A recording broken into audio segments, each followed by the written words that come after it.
The boy had to shave all the hair from his body every day. He coughed up a feather from his throat, and his fingernails turned into wolf claws. He looked in the mirror, and his spine began to bulge. He desperately crashed into the wall, trying to return to normal, but it was no use. Amy collapsed and washed his body with a hose, trying to stop the mutation. He remembered a boy who had turned into a birdman a while ago.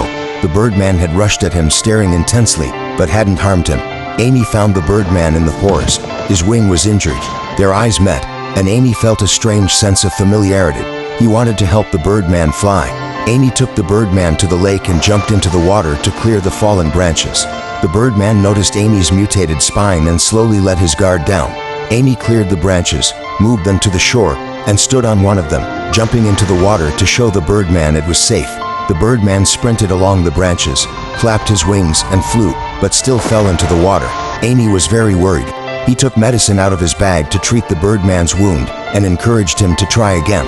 The birdman was no longer afraid. He tried again and again, falling into the water each time. He was so frustrated. Amy seemed to feel his pain. He hugged the birdman tightly, as he too was struggling to accept his changing body. The birdman, encouraged, turned and ran up a tree.